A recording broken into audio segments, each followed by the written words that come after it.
વિડિયોમાં ફરી એકવાર તમારું હાર્દિક સ્વાગત છે। હું છું રિંકેશ મિસ્ત્રી અને મારો વિષય છે ગણિત। વિદ્યાર્થીઓ, આપણે શીખી રહ્યા છીએ ધોરણ 10 ગણિતમાં ચેપ્ટર નંબર 1 વાસ્તવિક સંખ્યાઓ। આ ચેપ્ટરના 1 થી 4 ભાગના વિડિયો તમારી પાસે આવી ગયા છે। આશા રાખું છું કે આ વિડિયો તમે જોયા અને તમને મજા આવે છે, સમજ પડી જાય છે। જો તમારા આ 4 ભાગના વિડિયો જોવાના બાકી હોય તો તમે તમારી સ્ક્રીનની જમણી તરફથી ઉપર તરફ આવેલા આઈ બટન પર ક્લિક કરીને તે 4 વિડિયોને મેળવી શકો છો અને જોઈ શકો છો। તો વિદ્યાર્થીઓ, આગળના 4 ભાગના વિડિયોમાં આપણે યુક્લિડના ભાગાકારનું પૂર્વ પ્રમેય જોયું, યુક્લિડની ભાગ પ્રવિધિથી ગુસા શોધવાના દાખલા જોયા અને અમુક દાખલા યુગ્મ અને અયુગ્મ સ્વરૂપના જે કંઈ પણ પદ્ધતિ હોય તે જોયું। વિદ્યાર્થી મિત્રો, હવે આ વિડિયોમાં આપણે આગળ વધીશું। અત્યાર સુધીના જેટલા પણ આપણે દાખલા કર્યા તે પેટર્ન વાઇઝ હતા, એટલે કે ગુસા શોધવાની પેટર્નના દાખલા આપણે જોઈ લીધા, એના પછી સંખ્યાના સ્વરૂપની પેટર્નના દાખલા જોઈ લીધા। તે જ રીતે હવે આજની પેટર્ન શું છે? તો આજની પેટર્નમાં આપણે 2 દાખલા કરીશું અને તે 2 દાખલા વ્યવહારુ દાખલા છે। વ્યવહારુ એટલે કે રોજિંદામાં જે કંઈ પણ આપણે કામ કરતા હોઈએ છે, રોજિંદું કામકાજ અથવા બજારમાં આપણે નીકળીએ અથવા અમુક વસ્તુ જોઈએ તો તેને લગતા દાખલા છે। એટલે અમુક પ્રશ્ન તમને આપી દેવામાં આવશે, પ્રશ્નમાં જે કંઈ પણ માહિતી આપી છે તે માહિતી પરથી તમારે નક્કી કરવાનું કે દાખલામાં શું શોધવાનું છે। દાખલામાં સ્પષ્ટ કીધું નહીં હશે કે તમારે શું શોધવાનું છે, રકમ સમજીને તમારે નક્કી કરવાનું હશે કે આ રકમ કેવા શું માંગે છે અને જે રકમમાં જે વસ્તુ કેવા માંગે તે વસ્તુ પરથી આપણે શોધવાનું શું છે। કેવી રીતે શોધવાનું તે તમને આવડી ગયું છે, પણ શોધવાનું શું છે તે સમજવાનું છે। તો આજના 2 દાખલામાં આપણે જોવાના છીએ ઉદાહરણ 4 અને એના પછી સ્વાધ્યાયનો પ્રશ્ન 3, સ્વાધ્યાય 1.1 નો। તો મિત્રો, ઉદાહરણ 4 ની શરૂઆત કરીશું। ઉદાહરણ 4 ની રકમ જોઈ લઈએ કે એક મીઠાઈવાળા પાસે 420 નંગ કાજુ બરફી અને 130 નંગ બદામ બરફી છે। બરાબર, એક મીઠાઈવાળો છે, તેની પાસે બરફી છે। બરફીના 2 સ્વાદ છે, એટલે કે કાજુની બરફી છે અને બીજી બદામની બરફી। કાજુની બરફી વધારે છે તો કાજુની બરફી કેટલા નંગ છે? 420 નંગ। અને બદામની બરફી ઓછી છે પરંતુ કેટલા નંગ છે? 130 નંગ। તો 2 પ્રકારની બરફીની વાત કરી છે, કાજુની બરફી અને બદામની બરફી। આગળ શું કીધું? તે એવી રીતે આ બરફીઓને થપ્પી સ્વરૂપે ગોઠવવા માંગે છે કે દરેક થપ્પીમાં બરફીની સંખ્યા સમાન હોય। તો આ જે મીઠાઈ વાળો છે તે બરફીની થપ્પી બનાવવા માંગે છે। થપ્પીમાં તમે સમજી ગયા કે એક બરફીની ઉપર બીજી બરફી, બીજી ઉપર ત્રીજી, ચોથી।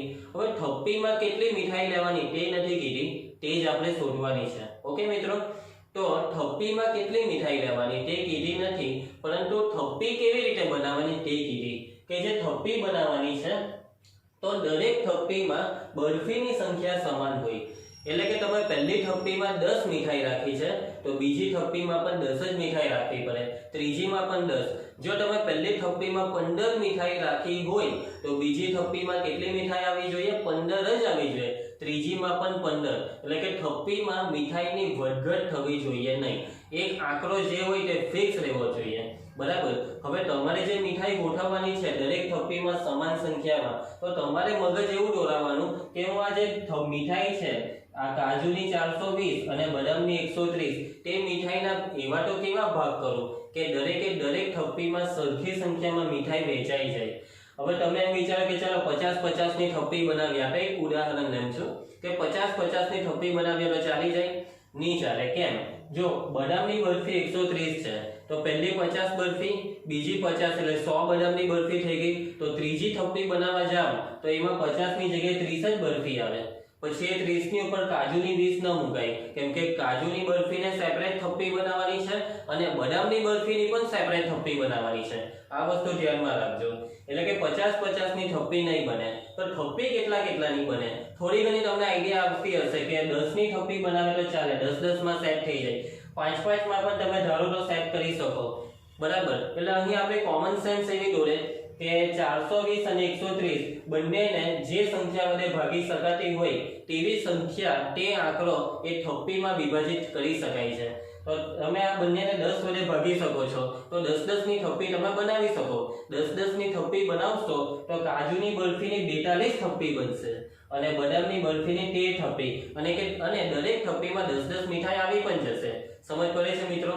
5-5 ની થપ્પીમાં પણ તમે 420 ને 5 વડે ભાગી શકો છો એટલે 5-5 ની થપ્પી બનશે. 130 ને પણ 5 વડે ભાગી શકો એટલે આ જે બદામની 130 બરફી છે તેને પણ 5-5 ની થપ્પીમાં તમે મૂકી શકો. તમે બેકડાઈની પણ થપ્પી બનાવી શકો છો મિત્રો.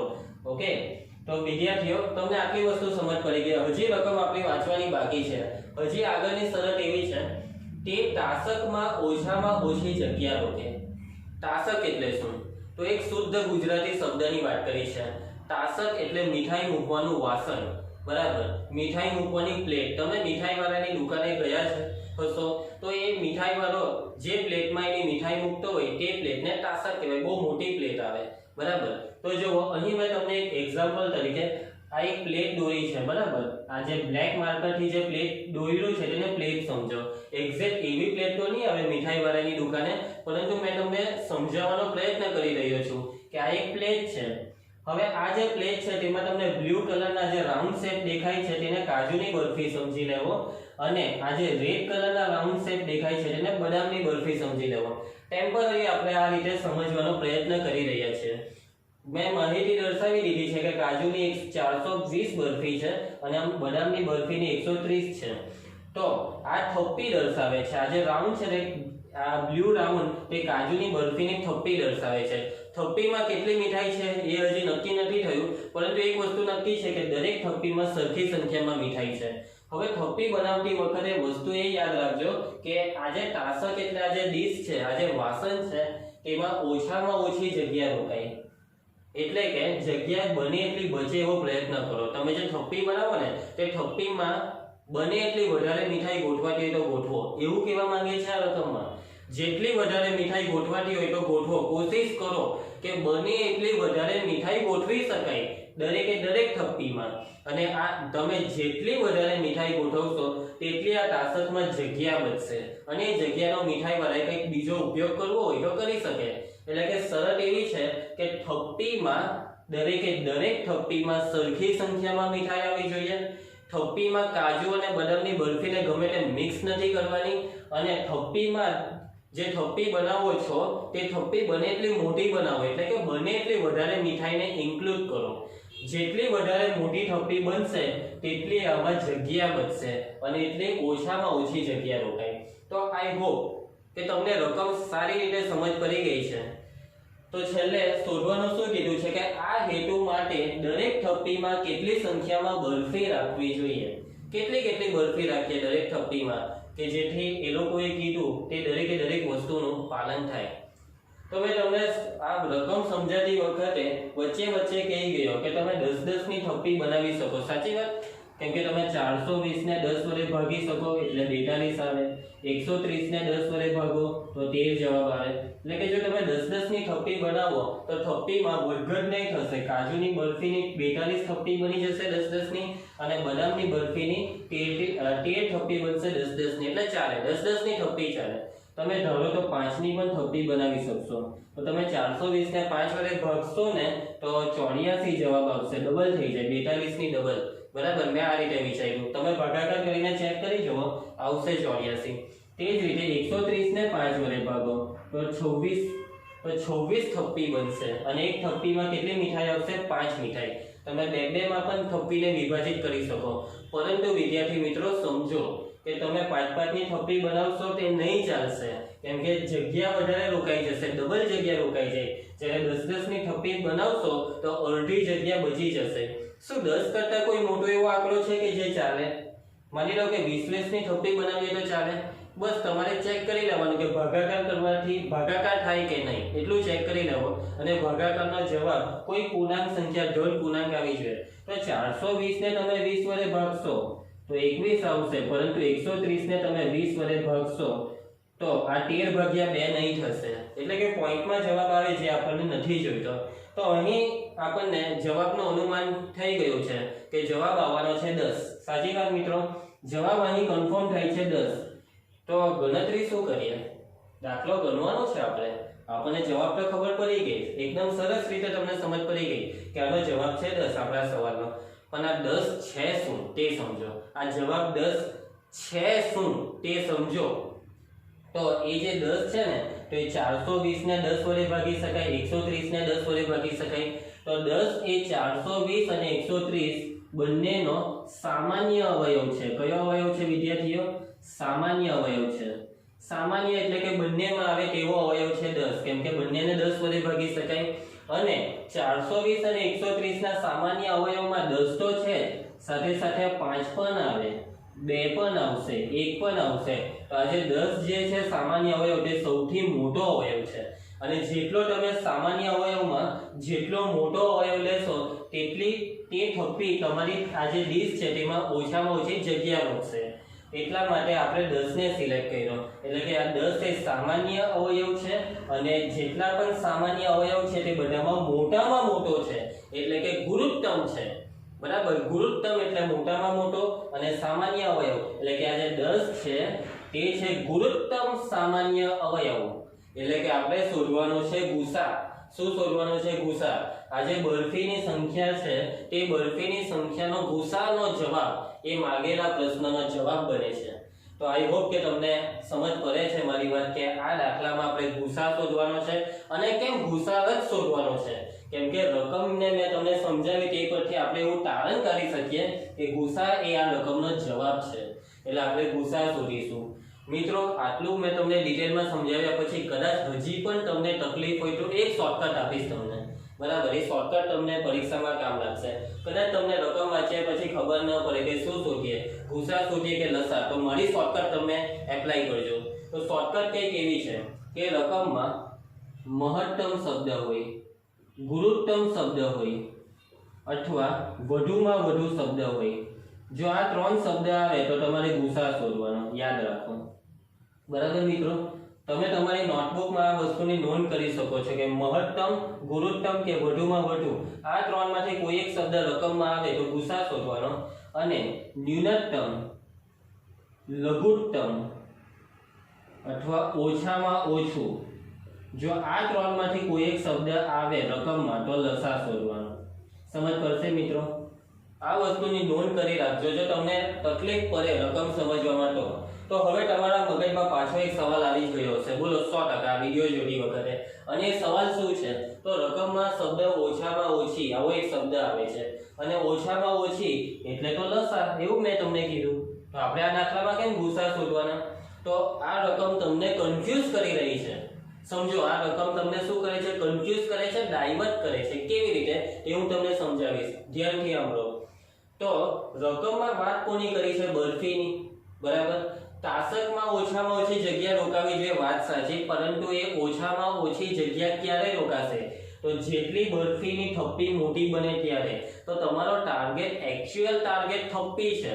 બરાબર, બરફી છે, બરફીની જે થપ્પી છે તે તમારો એક્ઝેક્ટ ટાર્ગેટ છે. અને એ થપ્પીમાં બને એટલી વધારે મીઠાઈ આવી જોઈએ. બને એટલી વધારે એટલે વધુમાં વધુ મીઠાઈ આવી જોઈએ. વધુમાં વધુ એટલે કે મહત્તમ, ગુરુત્તમ મીઠાઈ આવી જોઈએ. એટલે કે મીઠાઈ જે વસ્તુ શોધવાની હોય, બરફીની સંખ્યા શોધવાની છે, તો એ બરફીની સંખ્યાને ટાર્ગેટ બનાવો. અને બરફીની સંખ્યા કેવી થવી જોઈએ? તો વધારેમાં વધારે. રકમને સંતોષવા માટે જે થપ્પી છે તેમાં બરફીની સંખ્યા વધારેમાં વધારે થશે તો તમને જવાબ મળશે. અને વધુમાં વધુ એટલે આપણે શોધવાનો ગુસા. એટલે રકમને તો તમારે 100% એમ નહીં તો એમ ગમે તેમ કાન પકડો, પરંતુ તમારે રકમને સારી રીતે સમજવી પડશે.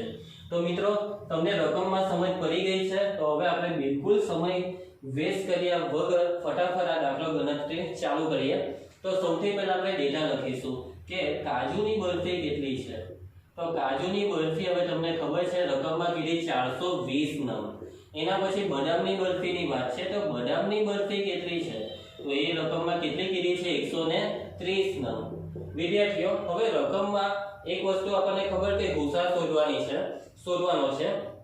તો એ જે ગુસા છે તે કેમ શોધવાનો? તેને લગતી અમુક માહિતી લખવી પડશે. તો શું માહિતી છે? તો દરેક થપ્પીમાં સમાન સંખ્યામાં બરફી રાખવાની છે. બરાબર, એટલે આ લીટી, દરેક થપ્પીમાં બરફીની સંખ્યા સમાન હોવી જોઈએ. કેવી હોવી જોઈએ? બરફીની સંખ્યા સમાન હોવી જોઈએ. એટલે કે સામાન્ય અવયવની વાત કરે છે એ લોકો, સમાન હોવી જોઈએ. અને તે તાસકમાં ઓછામાં ઓછી જગ્યા રોકે. તે તાસકમાં ઓછામાં ઓછી જગ્યા રોકે। ઓછામાં ઓછી જગ્યા રોકે એટલે કે તાસકમાં જે જગ્યા ઓછામાં ઓછી રોકે તે માટે બરફી જે છે તેની થપ્પી બને એટલી મોટી બનાવવાની છે। એટલા માટે આ જે બે લીટી છે તેવું કે એના પરથી આપણે એવું તારણ કરી શકીએ કે આપણે આ બંને રકમનો ભૂસા શોધવો પડે। માટે દરેક થપ્પીમાં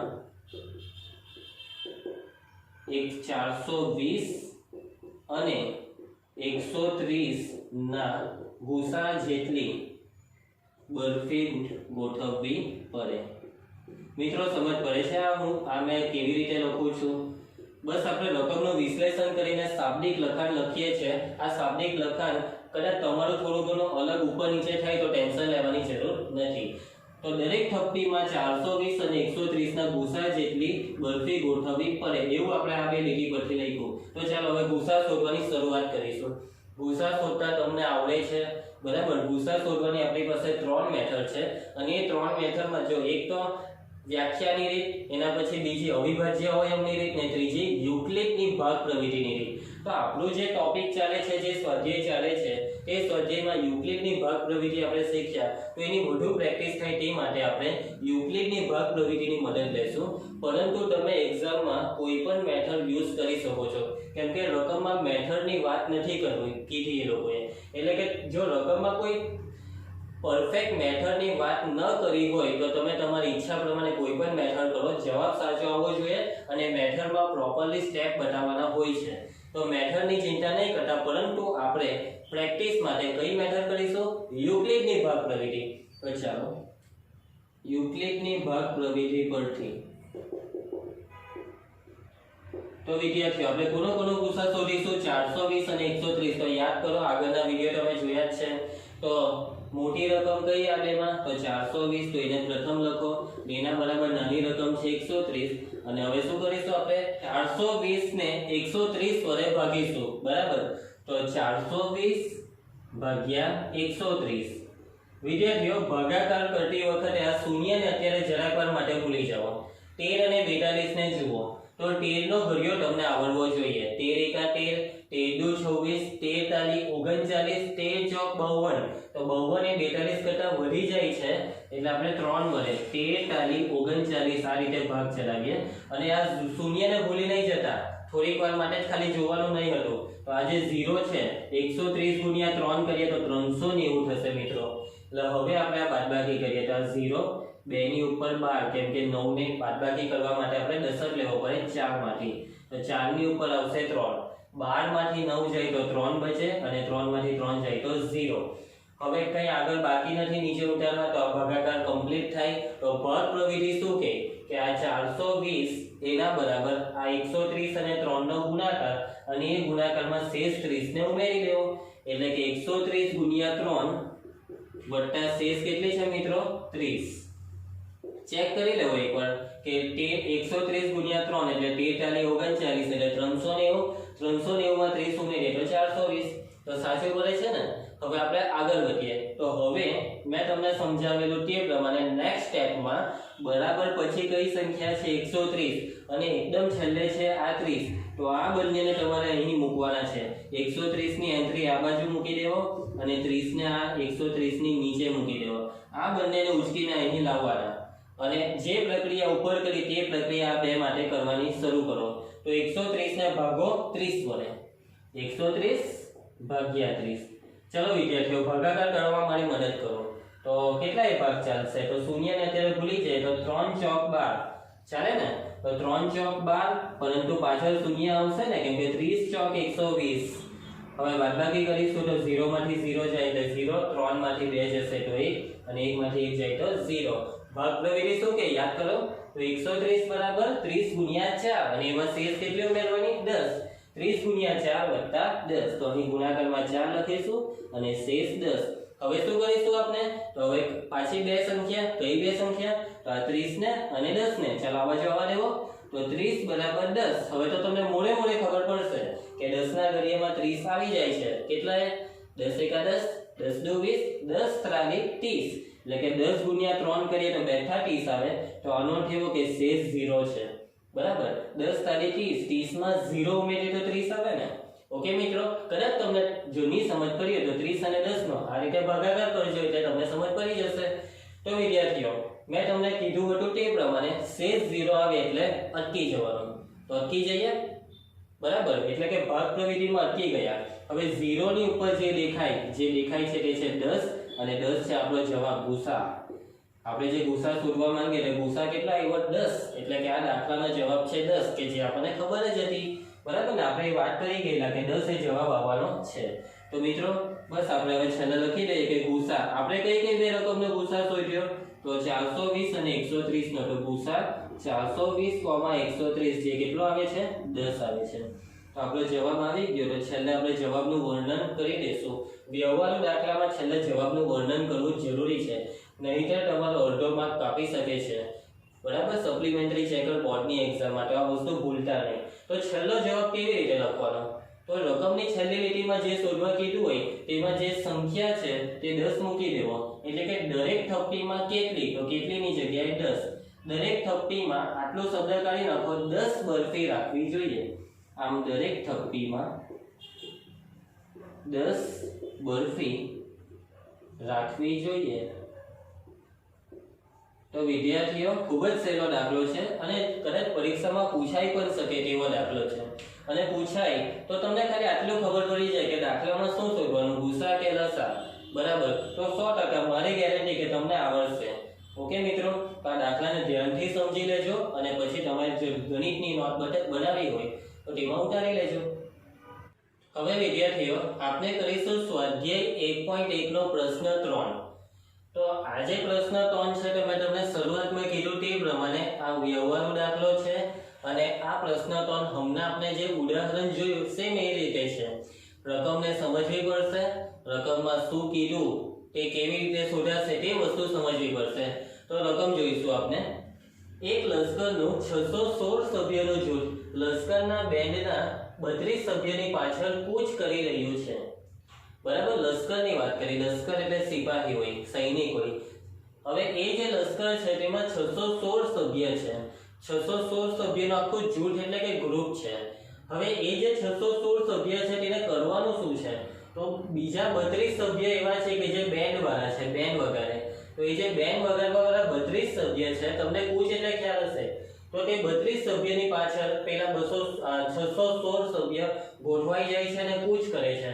તમને આઈડિયા આવી જશે કૂચ એટલે. બરાબર, તો આગળ જે છે આગળ તે બેન્ડ વાળા 32 સભ્ય, બરાબર, અને એ 32 સભ્યની પાછળ બાકી રહેલા 616 સભ્ય આ રીતે ગોઠવાઈ જશે અને કૂચ શરૂ કરશે.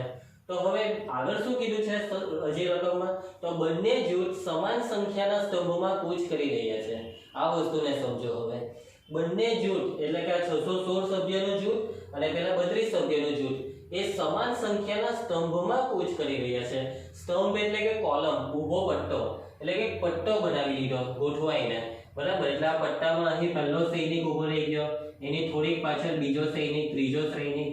કેટલા સૈનિક તે નથી ખબર, પરંતુ એકની પાછળ 1 2 3 4 ગમે તેટલા સૈનિક ગોઠવાઈ જશે. એવી રીતે પહેલો સ્તંભ બનાવે, બીજો સ્તંભ, ત્રીજો સ્તંભ. તો આ 32 સભ્યો 2 3 4 ખબર નહીં કેટલા, પરંતુ સ્તંભ પ્રમાણે ગોઠવાઈ જાય છે. અને એ 32 સભ્યની પાછળ આ 616 સભ્ય છે તે પણ આ જ સિસ્ટમમાં સ્તંભ બનાવીને ગોઠવાઈ જાય છે.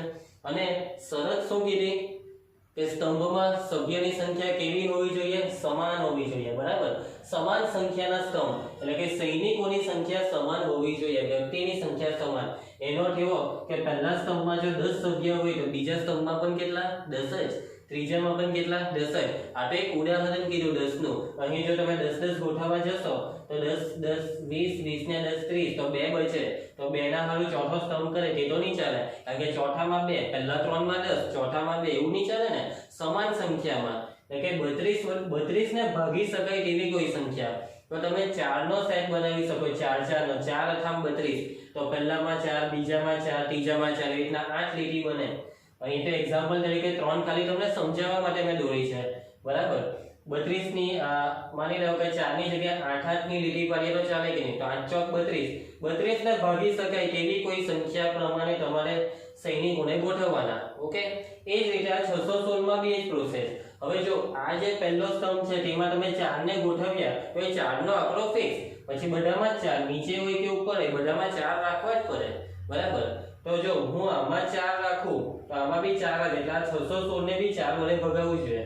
તો ચેક કરી લે, 32 ને 4 વડે ભગાય તો 4 × 8 32, એટલે 8 સ્તંભ બનાવવા પડે, અને 616 ને 4 વડે ભગાશે, ચેક કરતા જઈએ તો 4 × 1 = 4, 4 × 5 = 20 ને 4 × 4 = 16।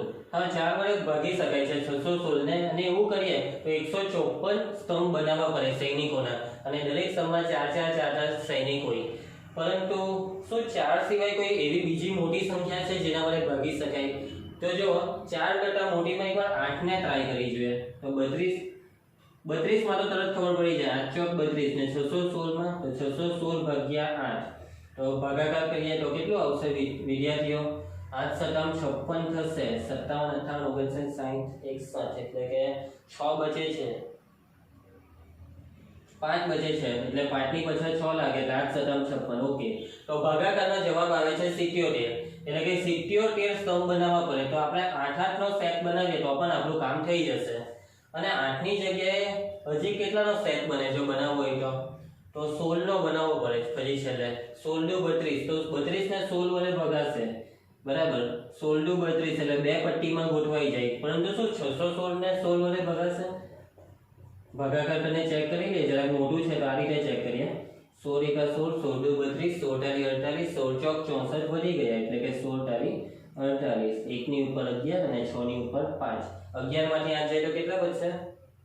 3, 5 માંથી 4 જાય તો 1 ને 2 × 4 6, તો 16 ના ઘડિયામાં 136 આવશે નહીં? આવે ને, 16 × 8 કેટલા થાય? 16 × 7 7 × 6 = 42, 7 × 1 7 8 9 10 11 એટલે 112, અને જો આપણે 16 × 8 કરીએ તો એ કદાચ 144 થશે, સોરી 128। ઓકે, તો 128 પણ 136 ની દૂર છે, એટલે 16 નવામાં 144 થશે, 9 × 6 = 54 9 × 1 9 10 11 12 14, એટલે કે 136 આવતા નથી, 16 ના ઘડિયામાં 136 આવતા નથી, એટલે કે જો આપણે 616 / 16 કરીએ તો આપણને એવો કોઈ આંકડો મળશે નહીં, બરાબર, કે જેથી શેષ 0 આવે, તો 16 કેન્સલ, એટલે કે 16 પછી તો કઈ થાય જ નહીં, એટલે કે તમે 4 નો સેટ બનાવી શકો, 8 નો સેટ બનાવી શકો સિપાહીનો, 2 નો ચાલે, 2 નો, બરાબર, 2 નો બી ચાલે, 2 વડે તો બંનેને ભગાય ને। હવે જો રકમ હજી બાકી છે વાંચવાની, તો હજી પૂરી કરીએ। તો સ્તંભમાં કૂચ કરી રહ્યા છે તેવા કોઈ પણ સ્તંભમાં મહત્તમ કેટલા સભ્ય હશે? સભ્યની સંખ્યા મહત્તમ, તમે જે આ સેટ પાડો છો, તમે 8 નો સેટ પાડી શકો, 4 નો સેટ પાડી શકો, 2 નો પણ સેટ પાડી શકો, તો કયો સેટમાં મહત્તમ સભ્ય આવશે? 2 ના સેટમાં સભ્ય વધારે કહેવાય, 4 ના સેટમાં વધારે સભ્ય કહેવાય કે 8 ના? તો 8 નો સેટ વધારે સભ્ય, જો 2 નો સેટ બને 4 નો 8 નો, તો મોટામાં મોટો આંકડો કયો? તો 8 એ સૌથી મોટો, બરાબર, કેમ કે 8 સભ્ય વાળો જો તમે સ્તંભ બનાવો તો 8 એ મહત્તમ સભ્ય છે। 8 કરતા એવો કોઈ મોટો આંકડો છે કે જે તમે ગોઠવી શકો? તો નથી। આપણે 16 માટે ટ્રાય કરી પણ એમાં તો નહીં મેળ પડ્યો આપણો, બરાબર ને, એટલે કે અહીં જવાબ કન્ફર્મ થાય છે 8, એટલે આ 8 છે। શું યાદ કરો, 8 શું છે?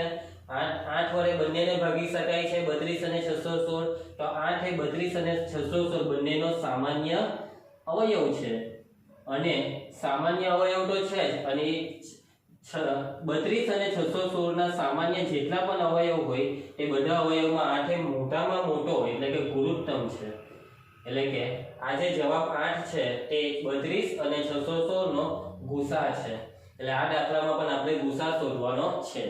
વિદ્યાર્થીઓ, આટલું સમજાવ્યા પછી પણ જો કદાચ તમને રકમ સમજવામાં તકલીફ પડી હોય તો આપણે શોર્ટકટ એકવાર યાદ કરી દેવો કે મેં અહીંયા એક શોર્ટકટ લખેલી અને જેની નોંધ રાખવા તમને કીધી હતી। શું હતી શોર્ટકટ? મહત્તમ સભ્ય, તમારે જે વ્યક્તિઓને ગોઠવવાના છે તે વ્યક્તિઓ મહત્તમ હોવા જોઈએ, અને મહત્તમ શબ્દ આવે એટલે શું શોધવાનું? યાદ આવ્યું તમને? ગુસા શોધવાનો, બરાબર। તો હવે આપણે રકમ દાખલો ચાલુ કરી દઈશું। તો માહિતી પહેલા લખી દઈએ કે પહેલા આપણે આ લખી નાખીએ કે બેન્ડ વાળા કેટલા સભ્ય છે? બેન્ડ વાળા સભ્ય, તો એ સભ્યની સંખ્યા છે 32, ને એની પછાડી બાકીના સભ્ય કેટલા છે? તો બાકીના સભ્ય છે 616। આ 32 અને 616 સભ્યનું શું કરવાનું છે? તો સ્તંભોમાં સમાન સંખ્યાના સ્તંભમાં ગોઠવવાના છે, તે લખો। તો બંને જૂથને સમાન સંખ્યાના રકમમાંથી બેઠું જ લખવાનું છે। જો સમાન સંખ્યાના સ્તંભમાં ગોઠવવાના છે। શું કરવાના છે મિત્રો? ગોઠવવાના છે। અને કેવી રીતે ગોઠવવાના કે જેથી કોઈ પણ સ્તંભમાં મહત્તમ સભ્ય હોય તથા કોઈ પણ એટલે કે દરેક સ્તંભમાં મહત્તમ સભ્યો હોવા જોઈએ। આ શરત છે। દરેક સ્તંભમાં મહત્તમ સભ્ય અને દરેક સ્તંભમાં સભ્યની સંખ્યા સમાન। આ છે શરત। અને આ શરત આપણને શું કહે છે કે આપણે 32 અને 616 નો ગુસાઅ શોધવો જોઈએ। માટે દરેક સ્તંભમાં સભ્યોની સંખ્યા કેટલી થશે મિત્રો? દરેક સ્તંભમાં સભ્યોની સંખ્યા 8 થશે। એટલે 8 ની લખી દેતા। કેટલી થશે? તો આ બંનેના ગુસાઅ જેટલી। દરેક સ્તંભમાં સભ્યોની સંખ્યા 32 અને 616 ના ગુસાઅ જેટલી હોય। કેટલી હોય મિત્રો? ગુસાઅ જેટલી હોય। તો ચાલો ગુસાઅ શોધવાનું સ્ટાર્ટ કરી દઈએ। શું કરવાનું? 616 અને 32 માં મોટા કયા? 616 ને, તો 616 બરાબર નાની સંખ્યા 32। હવે શું કરવાનું? અહીં ગુણાકારનું ચિહ્ન પર મૂકી દેવાનું ને એના પછી ભાગાકાર। ચાલો તો ચાલુ કરી દઈએ ભાગાકાર। રફ પાનામાં કરવાનું। 616 ભાગ્યા 32 તો 61 જે છે 61 તેનો 32 થી ભાગ ચલાવીએ તો 32 એકા 32 32 દુ 64 64 વધી જશે મિત્રો। તો 32 એકા 32 હવે એક માંથી 2 નહીં જાય એટલે 11 અને 6 ની ઉપર 5। આશા રાખું કે આ બધું તમને સમજ પડી જાય ભાગાકાર અને બાદબાકીમાં। કદાચ તમને તકલીફ પડતી હોય તો તમે કોમેન્ટમાં કહેજો। મારી પાસે તમારી તકલીફનું નાનું મોટું સોલ્યુશન તો હોય જ છે। તો ચાલો 11 માંથી 2 જાય તો કેટલા રહેશે? 9। 5 માંથી 3 જાય તો 2 અને આ 6 ને નીચે આવવા દેવો। હવે 296 એ બહુ મોટો આંકડો છે આ 32 ની સામે। તો 32 ના ઘડિયામાં કદાચ 9 ની નજીક પહોંચવું પડે 296 સુધી નજીક જવા। તો 32 ગુણ્યા 9 કરીને ચેક કરીએ। જગ્યા મારી પણ પડી જાય જો વિદ્યાર્થીઓ, કઈ નહીં એડજસ્ટ કરી લેવાનું। 9 દુ 18 9 તારી 27 ને 28 તો શું 288 કામ લાગે? યસ, 228 એ 296 ની નજીક અને એના કરતા નાના છે। તો ચાલો 9 થી ભાગ ચલાવીશું। 288 બાદબાકી 6 ની ઉપર 16 9 ની ઉપર 8 16 માંથી 8 જાય તો 8 8 માંથી 8 0 અને 0 તો 8 બચ્યા। એટલે કે ભાગફળ 19 અને શેષ 8 તો 32 ગુણ્યા 19 વત્તા 8 ગુણ્યા 19 વત્તા 8 બરાબર મિત્રો। તો ભાગ પ્રવિધિ પ્રમાણે આ વસ્તુ આપણે લખી દીધી। હવે આગળ શું કરવાનું? કોને લેવાના? તો બરાબર પછી છે 32 અને છેલ્લે છે 8 તો આ બંનેને લેવાના। તો આ 32 એના બરાબર 8 તો એ 8 નો ઘડિયો તો તમને મોડે આવડી જશે બરાબર ને। તો 8 ના ઘડિયામાં 32 ની નજીક આવો તો 8 ચોક 32 બેઠા 32 આવી ગયા। તો 4 ને લખી દેવો 8 ચોક 32 એટલે કે શેષ 0 એટલે કે વત્તા 0 8 ચોક 32 32 વત્તા 0 એટલે 32 0 આવે એટલે અટકી જાવ। 0 ની ઉપર શું દેખાય છે? 8 તો 8 શું કહેવાશે? ગુસાઅ। તો ગુસાઅ શોધાઈ ગયો અને ગુસાઅ આવ્યો 8 અને જે આપણો અનુમાનિત જવાબ હતો 8 તે જ આવ્યો ને બરાબર। કદાચ ગુસાઅ તમારો ખોટો પડી જાય પરંતુ આ જવાબ ખોટો ન પડે કેમ કે આ વસ્તુ પદ્ધતિ જ આપણી વિચારવાની એટલી ખતરનાક છે કે આપણને જવાબ ખબર પડી જાય આવા દાખલામાં બરાબર ને મિત્રો। તો ચાલો વિદ્યાર્થીઓ બસ હવે આપણે દાખલાને સમાપ્ત કરીએ। ગુસાઅ આવી ગયો। કોનો ગુસાઅ? તો 32 અને 616 જે કેટલો આવ્યો? 8। તો આપણે છેલ્લે લખી દેવાનું આમ શું શોધવા કીધું હતું કે કોઈ પણ સ્તંભમાં મહત્તમ કેટલા સભ્ય? તો લખો આમ કોઈ પણ સ્તંભમાં મહત્તમ 8 સભ્ય હોય બરાબર મિત્રો। તો આ દાખલો અહીં સમાપ્ત થાય છે। ખૂબ જ સહેલો દાખલો છે બરાબર। રકમ જો તમને સમજ પડી જાય તો આરામથી દાખલો આવડી જાય એવો છે કેમ કે આ દાખલામાં ખાલી ગુસાઅ શોધવાનો છે અને થોડુંક રકમનું વર્ણન દાખલામાં હોય। આ દાખલો તમારી નોટમાં ઉતારી દેજો જો તમે નોટ બનાવી હોય તો મિત્રો આશા રાખું છું કે તમને વિડીયોમાં સમજ પડે છે। મારી મેથડ તમારા મગજમાં સારી રીતે બેસી જાય છે, તમને મજા આવે છે, થોડું ઘણું તમને એન્જોય કરાવવાનો પ્રયત્ન પણ કરું છું બરાબર મિત્રો। તો તમને મારા વિડીયો ગમતા હોય, જો આ વિડીયો તમને ગમ્યો હોય તો તમારે શું કરવાનું છે? એક લાઈક આપવાની છે। જે ભૂલ્યા વગર મને લાઈક મળી જવી જોઈએ બરાબર મિત્રો। તમે કોમેન્ટ કરો, નીચે કોમેન્ટ બોક્સમાં જાઓ અને કહેવો કે તમને મારા વિડીયો કેવા લાગે છે, ગમે છે, કોઈ તકલીફ હોય તો તે પણ કહી શકો, ગમતા હોય તો કેવો સર તમે ખૂબ સરસ બનાવો છો, એ બધી કોમેન્ટ કરો કે જેથી અમને ખબર પડે કે તમને કેવું લાગે છે. કોમેન્ટ ખૂબ જ જરૂરી છે તમારા માટે પણ અને અમારા માટે પણ, કે જેથી આપણા બંનેની વચ્ચે એક સંવાદ થાય. તમે અમારી સાથે વાત કરી શકો તેનું માધ્યમ છે કોમેન્ટ બોક્સ. તો કોમેન્ટ કરવાનું ભૂલતા નહીં, બરાબર મિત્રો. અને આ વિડીયો જો આટલા સારા વિડીયો તમને ગમતા હોય, તો તમને આટલી સરસ સમજ પડી જતી હોય, તો આ વિડીયોની જરૂર તમારા બાકીના બીજા મિત્રોને પણ છે કે જે હાલમાં ધોરણ 10 માં છે, તો તેવા દરેકે દરેક વિદ્યાર્થી સુધી આ વિડીયોને પહોંચતો કરો. એ લોકોને શેર કરો. WhatsApp થી શેર કરી શકાય, Facebook છે, Instagram છે, તમે પોસ્ટ પણ કરી શકો છો. જો તમે આ વિડીયોને જે લિંક છે તેને તમારા સોશિયલ મીડિયા તમે જે યુઝ કરો છો તેમાં મૂકી દેશો, તો જેટલા પણ જરૂરિયાતમંદ વ્યક્તિઓ છે તેને ઓટોમેટિક આ વિડીયો મળી જશે. તો આ વસ્તુ કરો કે જેથી લોકોને પણ લાભ મળે, બરાબર મિત્રો. જો તમે આવા વિડીયો રોજે રોજ મેળવવા માંગતા હોય, જેવા અમે અપલોડ કરીએ તેવા તમારી પાસે આવી જાય એવું તમને ઈચ્છા હોય, તો તમારે આ ચેનલને સબસ્ક્રાઇબ કરવી પડશે. તો બાકી શું કામ રાખો છો? જો બાકી હોય તો પહેલું સબસ્ક્રાઇબ કરો, અને સબસ્ક્રાઇબ બટનની બાજુમાં એક બેલ આઇકનનું બટન હોય ઉપર તરફ, તો એને ક્લિક કરો. કેમ કે બેલ આઇકન પર ક્લિક કરવાથી મારા વિડીયોની તમારા ફોનમાં નોટિફિકેશન આવી જશે, અને નોટિફિકેશન આવે તો તમે અભ્યાસ શરૂ કરી શકશો. ઓકે મિત્રો, તો હવે આપણે નેક્સ્ટ વિડીયોમાં મળીશું નવા પેટર્નના દાખલા સાથે, બરાબર. અને નવી પેટર્નને પણ આ જ રીતે મસ્ત સમજીશું. ત્યાં સુધી તમે હસતા રહો, રમતા રહો, આનંદમાં રહો અને દાખલાની પ્રેક્ટિસ કરતા રહો. તો એક વસ્તુ કહેવાની ભૂલાઈ ગઈ કે આ જે તમને દાખલા કરાવ્યા બે, તેના જેવા અમુક 2 થી 3 દાખલાની પણ તમારી પાસે એક PDF આવી જશે. જે PDF ની લિંક ક્યાં છે મિત્રો? ડિસ્ક્રિપ્શન બોક્સમાં. તો ડિસ્ક્રિપ્શન બોક્સને ઓપન કરો, લિંક પર ક્લિક કરો અને PDF ને ડાઉનલોડ કરી દેવો. અને દાખલાની શું કરવાની છે તમારે? પ્રેક્ટિસ. તો આવજો મિત્રો, હવે આપણે નેક્સ્ટ વિડીયોમાં મળીશું.